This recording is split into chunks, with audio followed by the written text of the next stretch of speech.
Então, eu queria tratar com vocês um pouco a respeito, nesta manhã, dessa questão específica da centralidade do Senhor Jesus na criação. Ouvimos ontem que uma das características daquelas 7 que nos foram dadas é que o Senhor Jesus, Ele é quem trouxe à existência todas as coisas. O universo, todas as coisas são um plano de Deus, mas foi por meio de Cristo que todas as coisas vieram a existir. Seria mais ou menos, se eu pudesse colocar de uma forma bem simples, Ele é o dono, porque Ele criou. Só que Ele passou a escritura para um grupo de cidadãos chamados seres humanos, e esses seres humanos passaram a escritura para um outro cidadão que não tinha nada a ver com a história. E daí o Senhor Jesus veio para resgatar novamente a escritura e ser dono como Ele sempre foi. Então é uma história muito bonita, e que se você começar a estudar as escrituras, você percebe como a Bíblia é um livro assim, fabulosamente simétrico. Gênesis capítulo 1, criação dos céus e da terra. Gênesis capítulo 2, árvore da vida. Apocalipse 21, criação dos novos céus e da nova terra. Em Apocalipse 22, você também encontra a árvore da vida. Se Gênesis 1 e 2 não são verdadeiros, são mitológicos, que garantia você teria que Apocalipse 21 e 22 serão verdadeiros? Deus trata com simetrias. Porque Ele é um grande matemático, Ele é um grande físico, afinal de contas Ele fez todas as coisas. Então Ele entende também muito mais do que escola dominical, louvor. Posso te garantir, Ele entende de quarks, pi-mesons e prótons, neutrinos e etc. e coisa e tal. Porque Ele trouxe todas essas coisas à existência. Vamos trabalhar um pouco antes de tratarmos disso. Vamos orar ao Senhor nosso Deus. Querido Deus, rendemos graças mais uma vez pela oportunidade que o Senhor nos dá nesses momentos de considerarmos algumas coisas relacionadas com a Tua pessoa, principalmente com a pessoa do Teu Filho Jesus. Instrumento que trouxe todas as coisas à existência. Que grandeza de poder, de sabedoria, e ao mesmo tempo sendo Ele quem Ele é, tendo se colocado de forma humilde, tendo vindo e vivido como um de nós. Isso nos impressiona. Que ao falarmos dEle, das obras das Suas mãos, possamos ficar encantados com a pessoa dEle, com tudo aquilo que Ele fez. Assim nós oramos, no nome dEle. Amém. Algo que tem chamado muito minha atenção, e eu gostaria de tratar com vocês, é justamente a respeito da centralidade do Senhor Jesus.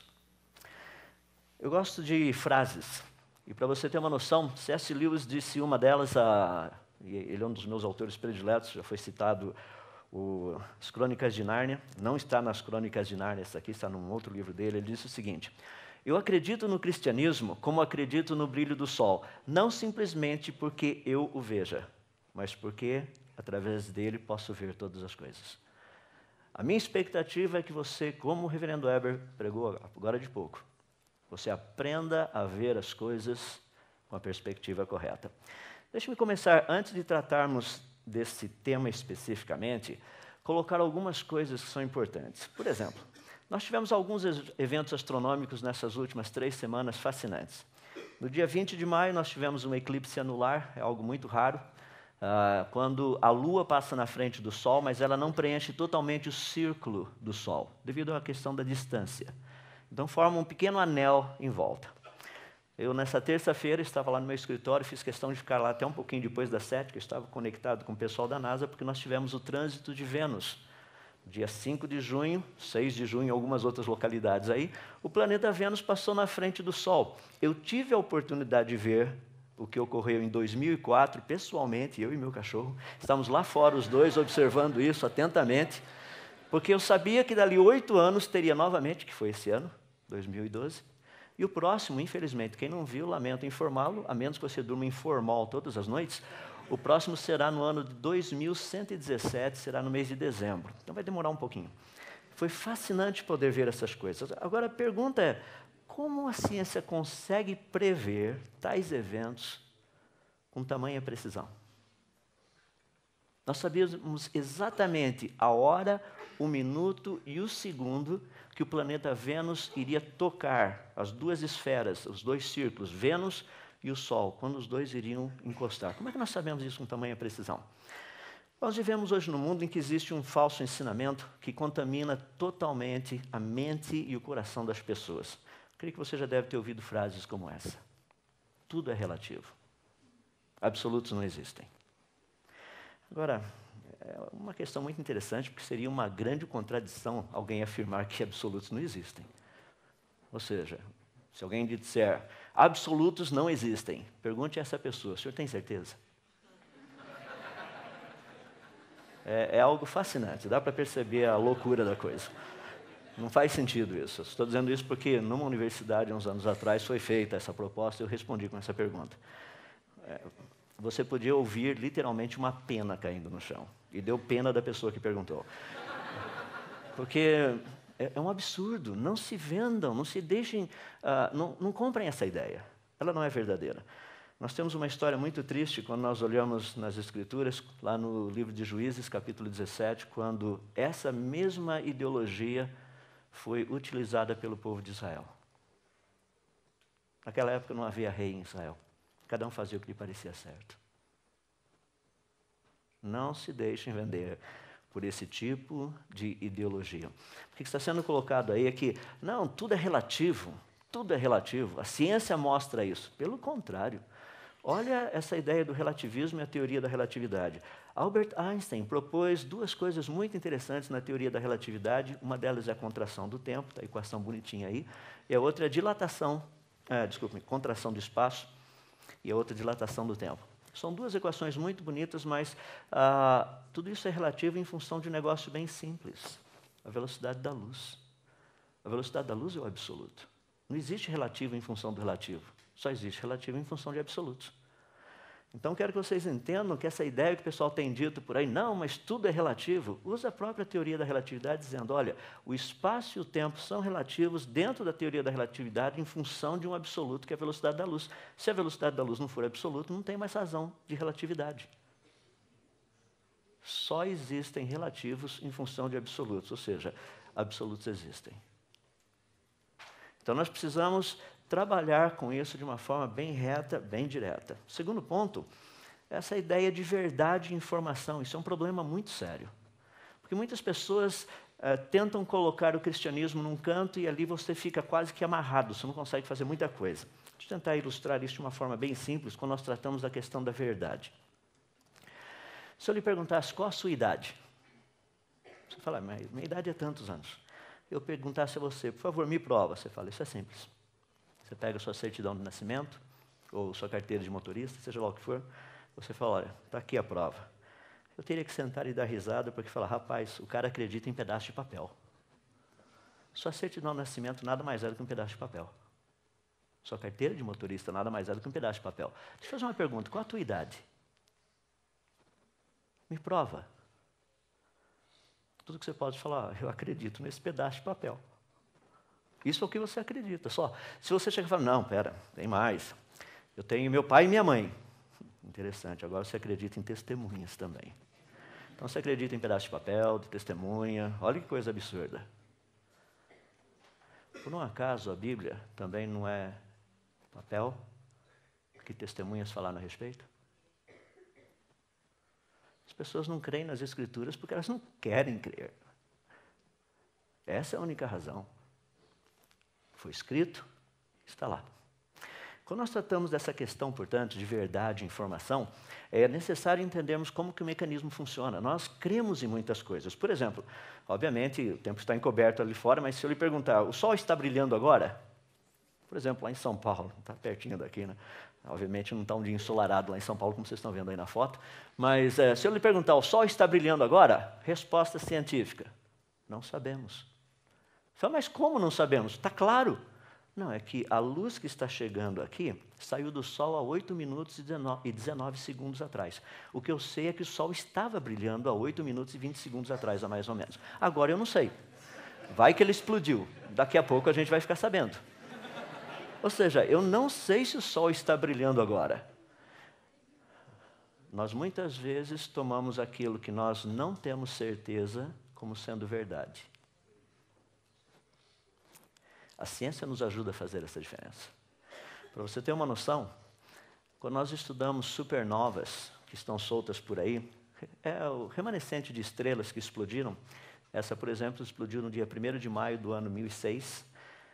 Tem essa outra aqui, dia 4 de julho de 1054. Tem uma outra aí que nós descobrimos há pouco tempo atrás, explodiu não, a luz chegou até aqui, né, da explosão, dia 31/7/2004.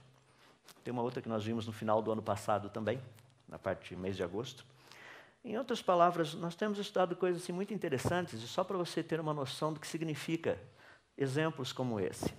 A foto que você está vendo aqui em cima, eu vou passar o mouse nessa parte aqui, foi tirada no ano de 1969. Tem uma pequena estrelinha ali onde eu estou com o mouse, nessa pontinha, estrelinha chamada Sandulic. Essa estrelinha, se você olhar na foto tirada em 1987, a foto aqui de baixo, você percebe o pontão ali, agora está fácil ver a Sandulic.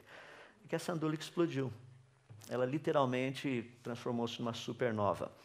O fascinante a respeito disso é que, quando nós tiramos a foto no ano de 1969, nós estudamos essa estrela, nós sabíamos que ela era uma categoria B3, supergigante azul, várias características específicas, a distância mais ou menos dela até aqui na Terra.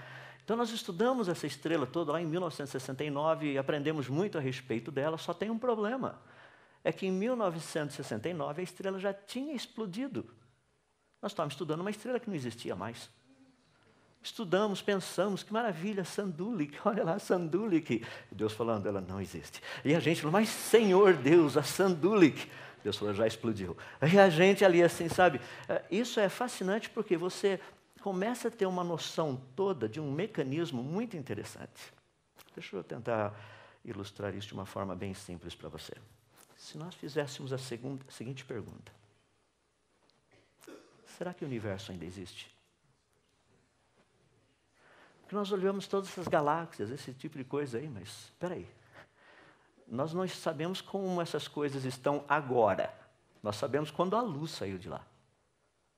E agora, hoje, será que o universo ainda existe? A resposta é simples, nós não sabemos. Pode ser que sim, pode ser que não. E as pessoas aí, não, mas um dia o ser humano vai estar viajando por onde? Pela galáxia? Ué, será que as estrelas estão por lá ainda? A estrelinha mais próxima da gente, além do Sol, é Próxima Centauri. Se ela explodir agora, de 4 anos e 4 meses nós ficaremos sabendo. Achou que legal mandar um grupo de, astrólogos. A gente não manda gente séria, sabe? Então você pega astrólogos, coloca numa nave espacial e manda lá para a estrela. E tem uma grande probabilidade deles chegarem mortos e nem voltarem. Então a gente não vai perder muita coisa. Manda o povo para lá, eles vão em direção. E chega lá, não tem mais estrela, só vai receber uma onda de choque vindo na direção deles, que foi da explosão da estrela. Afinal de contas, o que é verdade? A verdade sempre está presa na informação. A verdade só pode ser verdade se a informação for verdadeira. Porque uma informação falsa não vai lhe produzir verdade. Então você tem que entender esse mecanismo. O problema quando nós tratamos com todas essas áreas de conhecimento, como cristãos, é que nós temos que entender que nós todos somos tendenciosos. Nós gostamos de puxar a sardinha para o nosso lado. Se você tem dúvida, eu queria dar um exemplo bem simples. Nós somos bem tendenciosos. Tenta explicar racionalmente por que isso. Meu time do coração. Mas você fez uma análise probabilística para ver que aquele é o time que ganha mais vezes? Não, você não fez nada disso. Sei lá. A ideia principal é todos nós, nessa nossa tendenciosidade, nós temos algo que se chama cosmovisão. É aquilo que domina a nossa maneira de pensar. São os óculos que nós usamos. Esse óculos que vocês estão vendo aí tem lentes cor-de-rosa. Óculos com lente cor-de-rosa, todas as coisas ficam cor-de-rosa. Elas perdem a cor real. Então, quando nós temos uma cosmovisão, e todos nós temos, eu não vou tratar desse assunto especificamente, mas eu só quero que você entenda, que a cosmovisão que cada um de nós possui, ela atua diretamente nas nossas preferências, nas escolhas que nós fazemos, na nossa percepção da realidade ao nosso redor, na informação que nós recebemos, até mesmo nas atitudes que nós tomamos, sem contar nas propostas que nós fazemos, nos alvos que nós estabelecemos, no estilo de vida que nós adotamos e até mesmo naquilo que nós acreditamos. Uma cosmovisão, ela permeia todas essas áreas. E o que é importante nós aprendermos a ter a cosmovisão que vem das Escrituras. Como nos foi dito, saber pensar, raciocinar como Deus pensa, com a mente dele. É por isso que a Bíblia nos dá uma ênfase muito grande que hoje nós somos chamados para ter a mente de Cristo, para pensar como Cristo. Porque à medida que nós raciocinamos como Ele raciocina, pensamos como Ele pensa, nós entendemos que verdades existem, absolutos também existem. Todas essas coisas. Mas deixe-me fazer uma pergunta relacionada com isso, que é uma pergunta fundamental, porque você está aqui hoje com um propósito, talvez com muitas ideias, e segunda-feira nós estaremos de volta nas nossas atividades normais, e você aprendeu um monte de coisa, mas você também já sabia um monte de coisa antes de chegar aqui. A pergunta que eu gostaria que você pudesse parar e pensar um pouco é essa. Afinal de contas, como você sabe que o que você sabe é verdade? Como você sabe que o que você sabe é verdade? Deixa-me colocar de uma forma específica, dentro da área das ciências, que eu queria tratar a respeito desse contexto da centralidade de Cristo na criação. E hoje nós somos bombardeados com informações científicas. Agora, nós precisamos entender o que é ciência e o que é preferência científica. São duas coisas diferentes. Por exemplo, um dos mais conhecidos ateus da atualidade, Richard Dawkins, ele há pouco tempo disse algo muito interessante. Ele diz assim, que Darwin literalmente chutou Deus para fora da biologia.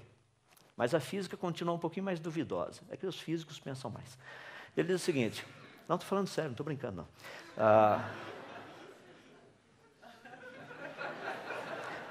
Sei que vocês estão achando de errado. Eu até brinco com o pessoal, quer ver como eu sou sério nisso daí? Isso aqui não é biologia, isso aqui é física. Teu palme, teu celular, teu laptop, isso é física. Joga os físicos pela janela, lá se foi a tecnologia junto. Coisa séria. De qualquer forma, estou só tentando salvar a pátria aqui do lado dos físicos. Mas olha o que Dawkins colocou. Ele falou, Darwin praticamente chutou Deus fora da biologia. No entanto, Stephen Hawking, é quem agora está administrando o chamado coup de grace, ou seja, aquele golpe de misericórdia. Olha o golpe de misericórdia. O último livro dele, do Stephen Hawking, chamado Deus, um Delírio. Ele diz o seguinte, criação espontânea é a razão do porquê coisas existem e não nada. Por que o universo existe? Por que nós existimos? Criação espontânea? Isso não faz sentido. Se a criação não foi espontâneo, e se é espontâneo, não pode ser criação. Isso é loucura. Seria mais ou menos como eu perguntar para você, qual a cor amarela do céu azul? Você fala, ficou louco? Eu devo estar delirando. Uma outra, não é necessário invocar a Deus para acender o estupim e fazer com que o universo funcione. Claro que não, é só mostrar como o estupim foi aceso. Isso é bem simples, é bem básico. Agora, a última foi a que mais deixou assim... Porque existe uma lei como a gravidade, o universo pode e se autocriará do nada. Como é que é? Peraí, vamos fazer o seguinte, eu vou te dar um montão de nada, daí você faz o que com esse montão de nada que eu te dei? Não, primeiro defina o que é um montão de nada. Qual a diferença entre nada e um montão de nada? O que um montão adiciona ao nada? E como que o nada, sendo nada, produziria algo que não é nada?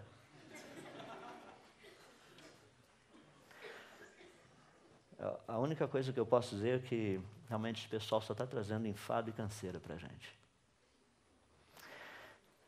Tem um outro matemático bem conhecido, eu creio que vocês já devem ter ouvido falar dele, o Dr. John Lennox. Ele disse o seguinte, Stephen Hawking e outros não perceberam que a ciência deles não responde à questão do porquê alguma coisa existe e não nada. Pela simples razão que a ciência deles não consegue responder essa questão. Eles também não perceberam que a cosmovisão ateísta deles, que exclui Deus, é por suposição e não por razões científicas. Eu quero deixar claro para vocês, eu trabalho com um pessoal de laboratório aí, todos os crentes que estão lá conhecem bem essa ideia. Eu digo todos os crentes porque tem aqueles que creem que Deus existe e aqueles que creem que Deus não existe, mas são todos crentes. Os que creem que Deus não existe são nominalmente chamados de ateus, mas são crentes. Eles acham que Deus não existe. É impossível provar empiricamente que Deus não existe. Você precisa ter fé para isso. Então não tenha medo de ateu. Pode chegar e conversar reto e direto. Falar assim, olha, feliz 1º de abril. Você fala, não entendi. É o dia dos ateus. Você fala, por quê? Porque na Bíblia diz o tolo no seu coração, não a Deus. 1º de abril é o dia do tolo, então é o dia deles. Eles podem curtir bastante o dia 1º de abril. Você fala, não, o cristão tem que tratar com amor. Claro, a gente está sendo amoroso. O que mais? Bom, entenderam o espírito da coisa. Deixa eu me colocar para vocês, portanto, o que a ciência tem visto a respeito dessas questões. Dentro das muitas áreas de estudo, quando nós tratamos da criação, deixa-me dar apenas alguns argumentos, são argumentos filosóficos. Vou dar 5 deles que são básicos, são bem conhecidos, não são difíceis. Por exemplo, o argumento teleológico, que afirma a ideia de coisas completas e perfeitas. Se existem coisas completas e perfeitas, é porque tem que ter um padrão de perfeição em algum lugar. Eu não teria condição de saber se algo é perfeito, está completo, se eu não tivesse um padrão. Mas pelo fato de um padrão existir, é possível saber se coisas são completas e perfeitas. O argumento estético fala a respeito de beleza, fala a respeito de verdade, porque se existe a ideia de alguma coisa estética, ou seja, de beleza e verdade, porque existe um padrão para isso. Quando nós tratamos do argumento evolutivo relacionado com escolha e vontade, se existe escolha, se existe vontade, é porque existe uma vontade absoluta por trás de tudo isso. Tem que ter. A questão de um argumento moral, a ideia de certo e errado, quem define o que é certo e errado? É porque existe um padrão moral de certo e errado que vai além da gente. Tem que ter. O próprio argumento cosmológico de causa e efeito talvez seja um dos mais importantes e um dos mais utilizados na ciência. Deixa eu ilustrar esse último dentro de algumas áreas da ciência especificamente. São alguns argumentos totalmente favoráveis a respeito da criação. Esse universo, a vida, eles foram criados. Quando nós olhamos, por exemplo, Albert Einstein tratando dessa questão, ele diz algo fascinante sobre o universo. Ele diz assim, que a coisa mais incompreensível a respeito do universo é que ele é compreensível. Como é que pode uma coisa dessa? Imagina que legal, você pega um monte de coisinha, joga lá e aquele monte de coisinha sempre cai de forma organizada. Você fala, não, tem que ter alguma lei por trás disso aqui. Sim, obviamente. O universo, ele faz sentido. O que não faz sentido, eu já tenho dito várias vezes, tenho ilustrado várias vezes, é a teoria da evolução. Dentro da teoria do evolucionismo, que é um chavão muito geral agora, não trata mais da parte biológica, porque tratamos da evolução do universo, evolução das galáxias, evolução das estrelas, evolução sei lá do quê. Só não trata da evolução da mente humana, porque a gente está indo na direção contrária. Mas todas essas evoluções estão saindo por aí. A ideia principal é, não, mas o universo evoluiu. Teoria do Big Bang. No universo, existem 3 vezes mais estrelas do que... Desculpe, 3 vezes mais estrelas, correto? Do que o número de todos os grãos de areia, de todos os desertos e de todas as praias do nosso planeta. Nosso Sol é uma estrelinha de 5ª grandeza, magnitude 4,7. O diâmetro dele é aproximadamente 1.400.000 quilômetros, quase isso. Massa do Sol, 2 com mais 30 zeros depois quilogramas. O Sol transforma 4 milhões de toneladas de matéria em energia por segundo. Isso é apenas uma estrela e uma estrela pequena. No universo existem trilhões, de quadrilhões, de quintilhões de estrelas. E as pessoas têm a ousadia de dizer que todo esse negócio começou num pontinho do tamanho de um próton. 10 a menos 15 metro. Pega 1 milímetro, divida por 1000, pega esse pedacinho, divide por mais 1000, pega um pedacinho, divide por mais 1000, pega um pedacinho, divide por mais 1000, pega um pedacinho. Coloca o universo inteiro ali dentro. E as pessoas chegam para você, quando você fala para as pessoas, eu não acredito, eles falam assim, de que planeta você é? Daquele planeta fora do hospício. Porque todos que moram no hospício devem acreditar nesse tipo de coisa. Pessoal, não estou brincando, estou sendo sério. Nós estamos tratando de ciência.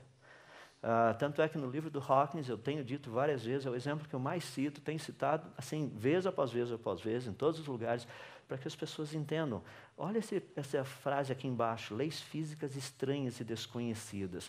É assim que é definido como o universo teria vindo à existência através de um Big Bang. Eu coloco esse filme, que foi o primeiro filme a ganhar um prêmio, literalmente, um Oscar, vamos colocar assim, tá, de efeitos especiais, muito legal, tratando a respeito da abertura do Mar Vermelho. Pergunta, bem simples. Segundo o relato bíblico, como o Mar Vermelho teria sido aberto? A resposta é simples: por meio de leis físicas estranhas e desconhecidas. Porque pelas leis físicas conhecidas, esse mar não teria se aberto. Nós conhecemos as leis físicas, nós estamos tratando de um milagre. Leis físicas estranhas e desconhecidas. Isso é milagre, é a definição técnica de milagre. Como que o universo teria vindo à existência segundo a teoria do Big Bang? Por meio de leis físicas estranhas e desconhecidas, colocando no linguajar correto, por meio de um milagre. E as pessoas chamam esse milagre de ciência. A ciência não trata com milagres. Não é a área dela. A ciência trabalha com evidências. A ciência trabalha com leis. A ciência trabalha com coisas práticas. Por exemplo, algumas leis para nós pensarmos aí. As leis da termodinâmica. Só por essas leis já fica resolvido de uma forma simples e clara a respeito da origem do universo. Nós conhecemos a primeira lei, a segunda lei. A primeira lei praticamente diz que a energia total do universo é constante. Apenas o que o universo faz é transformar um tipo de energia em outro tipo de energia, e à medida que essas energias vão sendo transformadas, a qualidade da energia, o tipo de energia se torna menos aproveitável para produzir trabalho, para fazer alguma coisa. Em outras palavras, se o universo ainda tem alguma energia aí, que é possível utilizá-la, é porque lá no passado um tipo de energia básica original teve que ser criado. Isso é óbvio, vem direto da lei. Energia foi criada, porque o universo não está criando energia do nada. Ele só está pegando a energia que já existe e transformando essa energia em outros tipos de energia.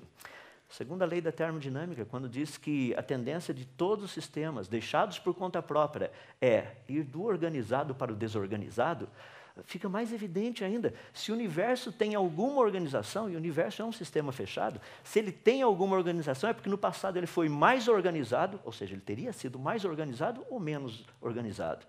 A resposta científica é clara. Quanto mais no passado você for, mais organizado o universo teria que ter sido. Por quê? Segundo a lei da termodinâmica. É uma lei comum. Nós encontramos isso em todas as áreas, estudamos isso o tempo todo. Ela tem sido dita de várias formas e de várias maneiras por vários cientistas. Rudolf Clausius diz que se a energia do universo, se a energia total do universo é constante, a sua entropia sempre irá tender para o máximo. Ou seja, a sua capacidade de desorganização. Helmholtz diz que, sendo que o universo caminha continuamente para um estado de desorganização, ele deve ter sido energizado em algum tempo, lá no passado finito, por meio de um processo, alguma coisa, que tenha violado a segunda lei da termodinâmica. O que ele quis dizer com isso? O universo foi criado. Sir Eddington disse a mesma coisa. Não existe nenhuma esperança para uma teoria se ela for contra a segunda lei da termodinâmica. Olha que maravilha, você pega a teoria do Big Bang, que é o exemplo que eu mais dou ao pessoal, explode um negócio e aqui estamos nós. Vamos fazer o teste. Pega a sua bicicleta e cai uma Harley Davidson do lado. Pega lá o seu Fusquinha, cai uma Ferrari aqui do lado. Fala para o seu pai, explode a sua mãe.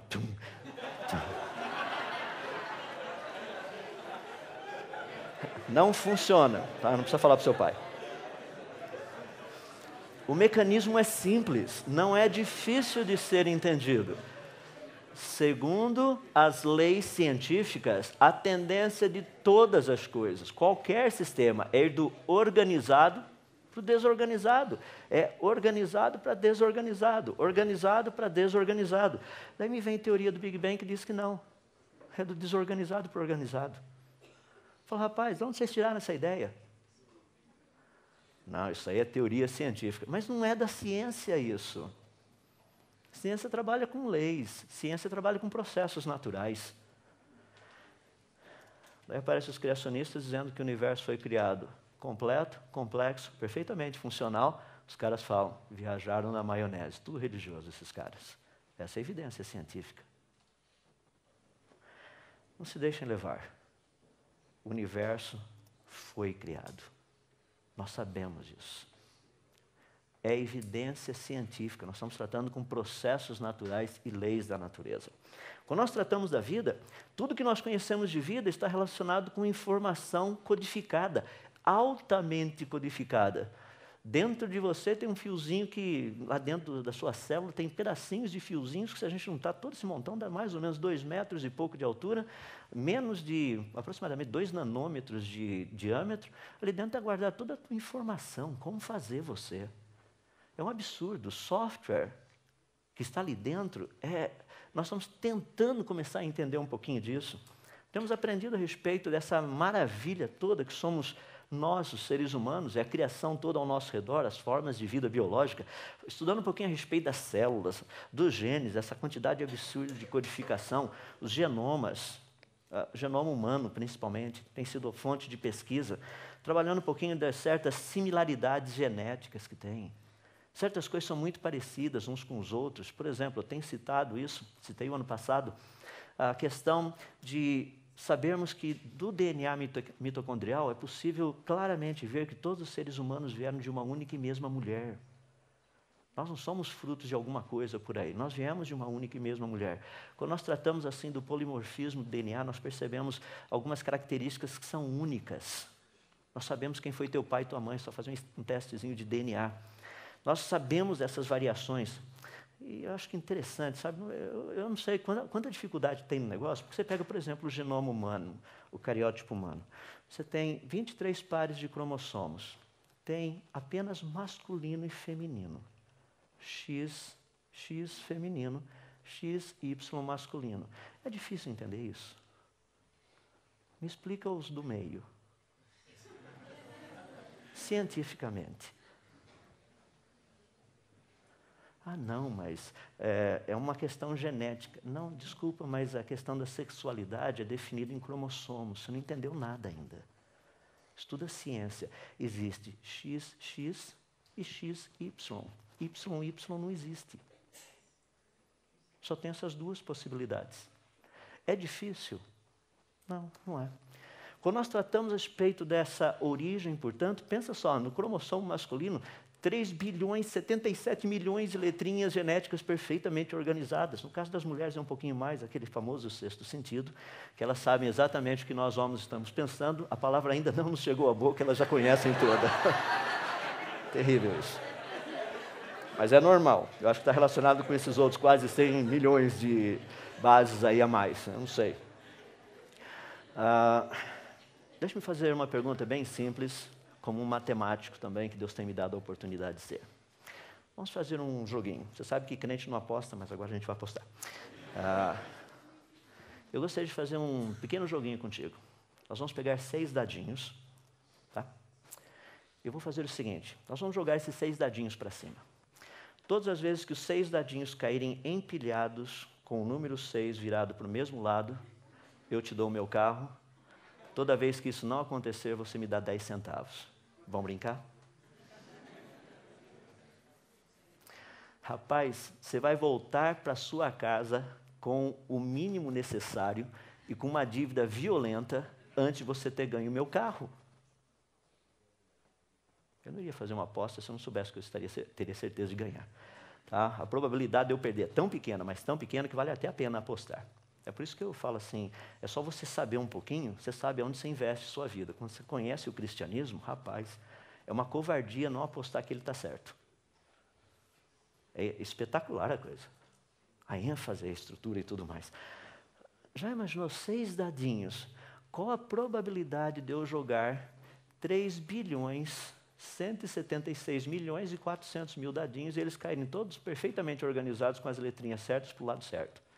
E as pessoas chegam para mim e falam, você está falando do genoma humano. Sim, estou falando do genoma humano. Não, mas isso demorou milhões de anos. Não, eu te dou milhões de anos para você jogar os dadinhos para cima. Pode jogar, quando você quiser. Não é uma questão de tempo. Você fala, mas você acha que isso não aconteceu? Eu falo, eu não acho, eu tenho certeza que isso não aconteceu. Eu sou físico e na área de matemática eu me especializei em probabilidade estatística. Tem coisa que não acontece. Ponto. Ah, mas e se o tempo for infinito? O tempo não é infinito, eu te dou 4,5 bilhões de anos, que é a idade da Terra. Vamos melhorar a tua fase. 3,7 bilhões de anos, que não que seja a idade da Terra, mas a idade que os evolucionistas dão para a Terra, e eu te dou 13,7 bilhões de anos, que é a idade que os evolucionistas dão para o universo. O tempo não é infinito, você tem 13,7 bilhões de anos para fazer todas as suas tentativas. Faça. Qual o número de variáveis mesmo? Quantas delas precisam ter caído na mesma direção? Rapaz, está falando de fé? É que as pessoas não pensam desse jeito.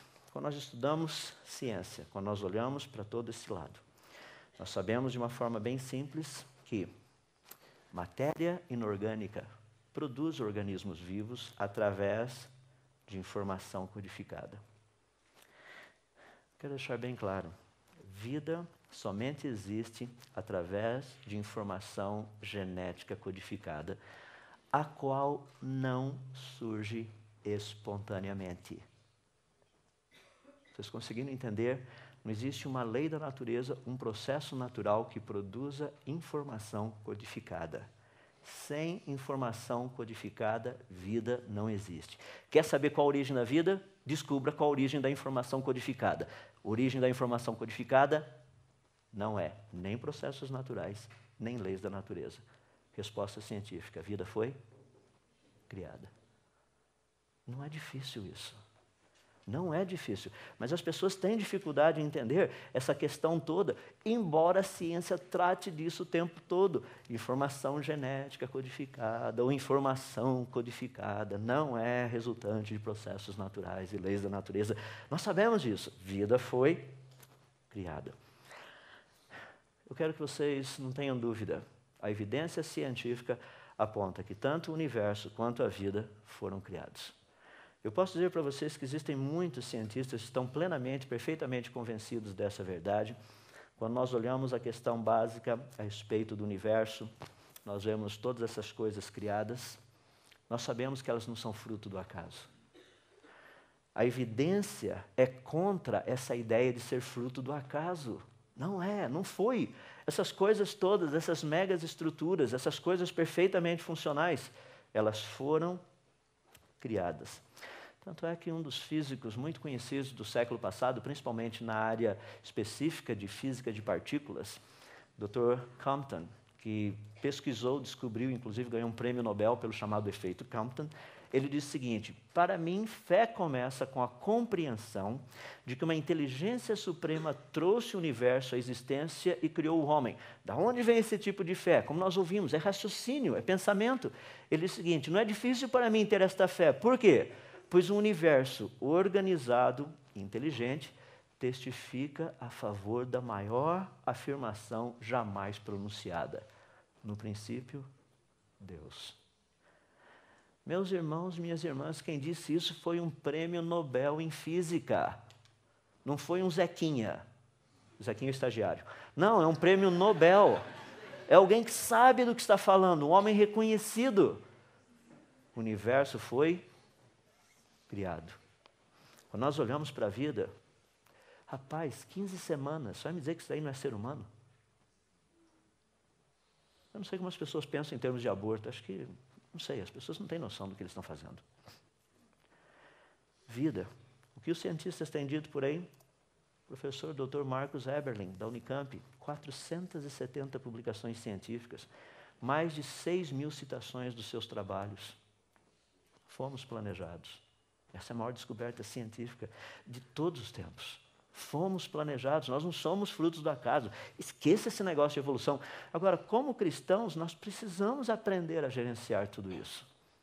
Nós precisamos, foi aquilo que nós ouvimos na palestra anterior. Há uma necessidade de colocarmos esse tipo de pensamento. Essas são verdades. Precisamos trabalhar com essas verdades. A maioria dos cristãos chega aí fora, fala para o professor de biologia. Professor de biologia, se o senhor continuar falando de evolução, o senhor vai para o inferno. Rapaz, ali é aula de biologia, não é aula de teologia. Você manda para o inferno depois. Agora você vai tratar de biologia. Professor, se toda a vida está baseada em informação genética codificada, e nós sabemos que processos naturais e leis da natureza não produzem informação genética codificada, o senhor poderia, por favor, me dar uma explicação científica de como vida teria surgido por acaso? Rapaz, você quebra a perna do professor ali sem ele perceber. Você colocou ciência. Agora, é óbvio, você fala assim, mas professor, não consigo entender como que o senhor não entende, o senhor não acredita que Deus criou o mundo. Rapaz, daí o teu professor te dá um 0 lá. Bom, se bem que o teu professor não pode dar 0 pelo fato de você falar de coisa de teologia, porque ele não ensinou teologia, então ele não pode dar 0. Ele pode dar 0 só naquilo que ele ensinou. Como não era aula de teologia, ele não pode te dar 0 nisso. Então você pode falar que ele não vai te dar 0. E se der, você vai lá no Procon e reclama. Porque ele está dando 0 em cima de matéria não dada. Então é bem legal a coisa. Mas, nós precisamos aprender a trabalhar dentro do nível onde as coisas estão. Muitos cristãos não fazem isso. O que eu queria que você entendesse é que nós, ao olharmos a ciência, nós vemos algo muito bonito. A fuga dessas pessoas que não querem aceitar o criacionismo não é uma questão científica. Ouçam o que eu vou lhe dizer. Não é uma questão de falta de evidência científica. O problema deles é mais profundo. É uma questão moral. É uma questão ética. É uma questão espiritual. Dr. Henry Margneau, que foi professor da Universidade de Yale por muitos anos, ele era cristão muito conhecido, as palestras que ele fazia, como ele trabalhava. Ele disse o seguinte a respeito dessa questão. Ele disse, no caso de Deus, ao dar a ele, ou seja, ao ser humano, uma identidade, um corpo, incluindo um cérebro, e ao criar as leis da natureza, as quais aplicam-se ao homem, as quais podem ser compreendidas e interpretadas pelo homem, Deus nos dotou com livre-arbítrio e, portanto, com responsabilidade pessoal. Nós não somos máquinas. Isso deve ser considerado um dom de Deus ou um ato derradeiro de graça divina. Eu quero que vocês entendam que não existe evidências contra a criação. O problema é que isso acarreta implicações. E são dessas implicações que as pessoas estão querendo fugir. Por favor, se tua vida já foi resolvida com Deus, você não precisa mais fugir disso. Já foi resolvido. Talvez o teu professor de física, de química, de biologia, sei lá o quê, ainda não tem esse problema resolvido. Ele vai querer substituir a verdade por alguma outra coisa. É comum isso. Agora, deixe-me dar um passo um pouquinho além, dentro da ciência. Estamos caminhando para a reta final para pensarmos a respeito dessa centralidade de Cristo, o que isso tudo tem a ver com a nossa vida, afinal de contas. Eu queria dar alguns argumentos científicos favoráveis ao Deus da Bíblia como sendo o Criador. É impossível provar que Deus criou o mundo. Deixe-me deixar claro. É impossível provar cientificamente que o Deus da Bíblia criou o mundo. Mas é possível provar que o mundo foi criado. Como é impossível provar que qualquer outro Deus que esteja por aí tenha sido o Criador do mundo. Mas a Bíblia nos dá umas dicas espetaculares. A Bíblia não, a ciência nos dá umas dicas espetaculares. Olha que coisa interessante. Ao estudarmos a natureza, o livro das obras de Deus, você pensa no tempo. No tempo, nós encontramos passado, presente e futuro. 3 em 1. Quando nós estudamos o espaço, nós temos altura, largura e profundidade. Novamente, 3 em 1. Quando nós estudamos a base da matéria, os átomos, nós encontramos prótons, nêutrons e elétrons. Novamente, 3 em 1. Quando nós estudamos os estados da matéria, nós encontramos sólido, líquido e gasoso, novamente 3 em 1. Quando nós estudamos a base de funcionamento de uma célula, nós encontramos DNA, RA e proteínas, novamente 3 em 1. Quando você pega a codificação genética, os nossos nucleotídeozinhos são sempre nos códons 3 em 1. Quando você estuda música, você tem melodia, harmonia e ritmo, você tem 3 em 1. Quando você coloca um banquinho em pé, você precisa de 3 perninhas, 3 em 1. E a lista vai, eu poderia citar exemplos e mais exemplos. Qual a característica evidente da natureza? 3 em 1. Essa é a característica da natureza. O difícil é que se nós não tivéssemos a revelação, tudo que a gente poderia saber, não tenha dúvida, a posição científica, se não houvesse Bíblia no planeta, seria o seguinte: quem criou é 3 em 1. Essa é a evidência científica, 3 em 1. O mundo é 3 em 1. Mas é que nós temos a Bíblia que nos conta a respeito disso. Ou seja, as duas afirmações que nós podemos dizer é que a Bíblia, naquilo que ela propõe, que o mundo foi criado, e que Deus, o Deus da Bíblia, criou o mundo. Daí você tem todas essas montoeiradas de religiões por aí, cada uma delas, pelo menos algumas delas aí, falando a respeito de esse Deus que criou o mundo, mas qual delas estaria correta? O Deus da Bíblia, ele não é um Deus politeísta, não são 3 deuses. A Bíblia é monoteísta, é um Deus em 3 pessoas, o Pai, o Filho e o Espírito Santo. Ou seja, a característica principal e única do Deus da Bíblia é 3 em 1. Não é difícil nós estudarmos a natureza e chegarmos a qual conclusão? O Deus da Bíblia é o Criador. Ele é o Criador. Agora, eu queria poder fechar, dando a vocês a razão do porquê tudo isso é importante. Nós somos bombardeados com isso, eu fui bombardeado com isso durante toda a minha vida, continuo sendo bombardeado, inclusive agora sendo criacionista, muito mais ainda. As pessoas falam, mas como é que pode? Não é possível. Pleno século XXI sendo criacionista. Eu viro para eles, mas como é que pode? Não é possível. Pleno século XXI sendo evolucionista. As pessoas falam, mas vocês criacionistas são um grupinho. Vocês acreditam? Olha só, olha a quantidade de evolucionistas. Vocês acham que vocês estão certos? Meu argumento é reto e direto. Falo, olha, me desculpe, mas ciência não se ganha, não se prova sendo verdadeiro ou falso pelo número de adeptos. A gente vai para o laboratório. Quer ir? Vamos lá. Vamos fazer os testes. Por exemplo, você pega teu invertebrado, a gente vai sentar e ver o teu invertebrado virar no vertebrado. Fala, isso daí demora milhões de anos. Não, o tempo não faz isso. Estou esperando os processos naturais. Me diz quais processos naturais. Não, vão ser pequenas variações. É mesmo? Como é que funciona aquele sistema de autocorreção que tem no DNA? Quer tentar mais alguma coisa? Não, é a seleção natural. Ótimo, a seleção natural sempre escolhe o funcional, certo? Sim. Aquele está melhor adaptado? Sim, o original.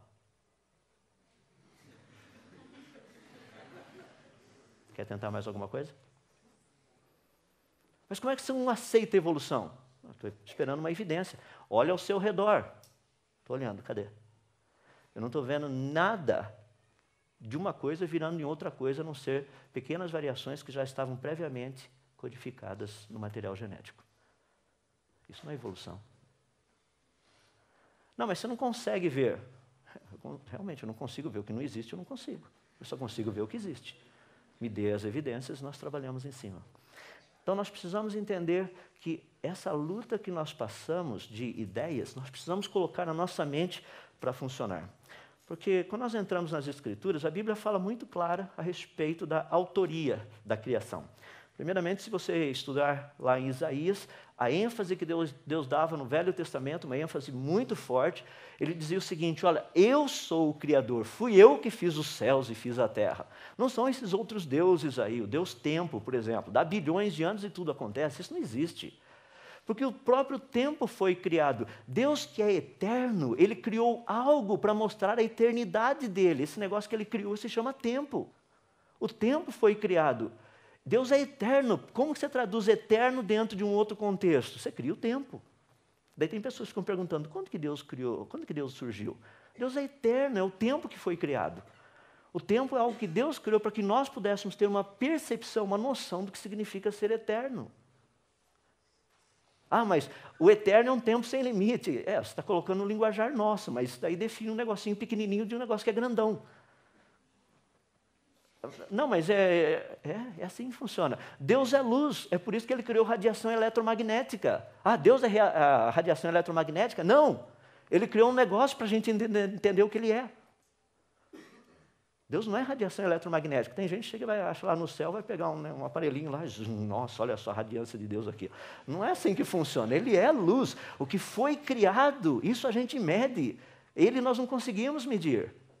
Porque Ele criou algo que nós pudéssemos, talvez de uma forma assim palpável, se eu puder colocar nessa forma de expressar, quem Ele é. Eu não sei o que é eterno, mas eu sei o que é um tempo muito grande. Eu não sei o que é luz, mas eu sei o que é radiação eletromagnética. É assim que Deus se expressa, Ele coloca isso. Ele faz questão de dizer no Velho Testamento, eu sou o Criador de todas as coisas. Livro de Apocalipse. Tu, Senhor e Deus nosso, és digno de receber a glória, a honra e o poder, porque criaste todas as coisas, e por tua vontade elas existem e foram criadas. Elas foram trazidas à existência porque o Senhor quer. E dessas três pessoas da Trindade, o que me fascina é o próprio Senhor Jesus, porque foi dito, no princípio era aquele que é a palavra, que é o verbo. Ele estava com Deus, ele era Deus, ele é Deus. Ele estava com Deus no princípio. Todas as coisas foram feitas por intermédio dele. Dele quem? O verbo, o Senhor Jesus. Eu fico impressionado. Ele diz, sem ele, nada do que existe teria sido feito.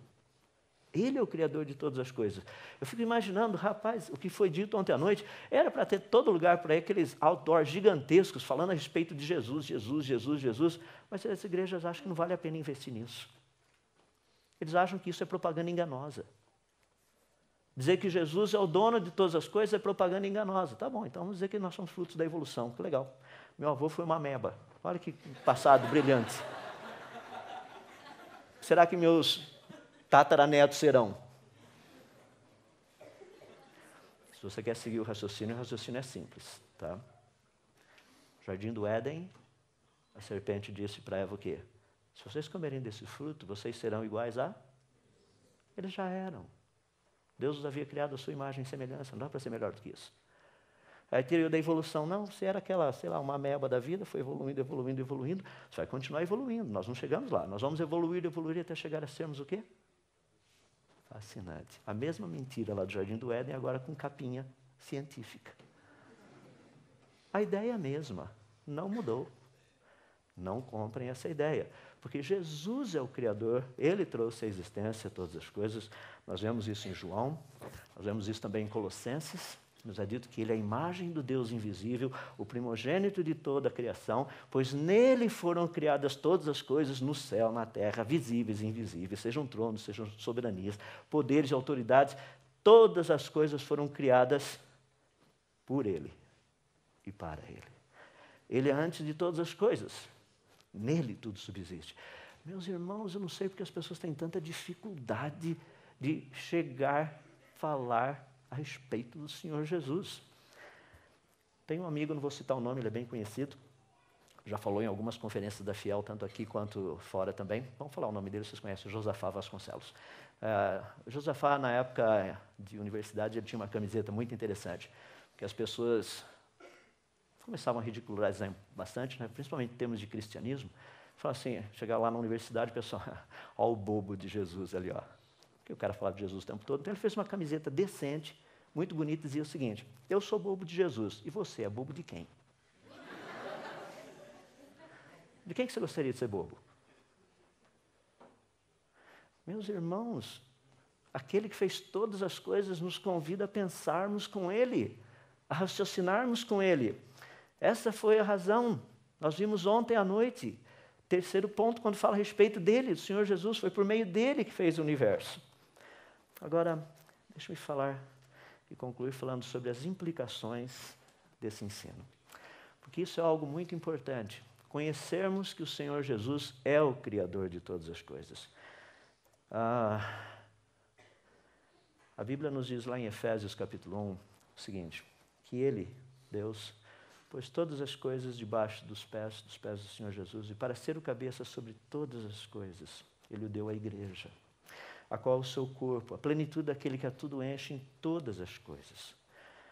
Efésios 3 fala o seguinte, que a intenção dessa graça, do que Deus está fazendo agora, era que, para mediante a igreja, a multiforme sabedoria de Deus se tornasse conhecida os poderes, os principados, das potestades nas regiões celestiais, em todas essas áreas. Meus irmãos, Deus nos deu um propósito.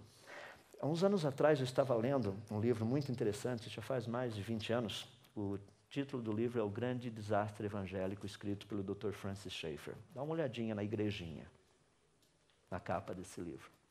A igrejinha bonitinha e todo o resto detonado. Sabe por que disso? Porque a igreja foi chamada pelo Senhor Deus para influenciar a ciência, a filosofia, a arte, a educação, a economia, entretenimento, indústria, segurança, tecnologia. A igreja foi chamada para entrar em todas essas áreas. É que nós vivemos só de domingo. Não dá para fazer essas coisas no domingo de manhã na escola dominical, nem no domingo à noite no culto. A gente tem que fazer isso durante a semana. E é isso que eu gostaria de convidá-los. Quando nós entendemos quem é o Senhor Jesus, Ele, o Criador de todas as coisas, Ele está num processo de restaurar todas as coisas. Ele quer que nós nos envolvamos com essas áreas. É que eu lamento um ponto muito interessante. A maioria dos cristãos olha para a igreja desse jeito. Eu gostaria de mostrar uma imagem real do que é a igreja. Essa é a igreja. Você fala, você está brincando. Não, não estou brincando. Olha o que Jesus disse, de uma forma muito simples e muito prática, a razão do porquê ela existe. Jesus falando, Eu te digo que você é Pedro, Mateus 16. E sobre esta pedra edificarei a minha igreja. E as portas do inferno. Quais portas? Mídia, educação, cultura, política, arte, música. Dê o nome que você quiser. As portas do inferno não prevalecerão contra a minha igreja.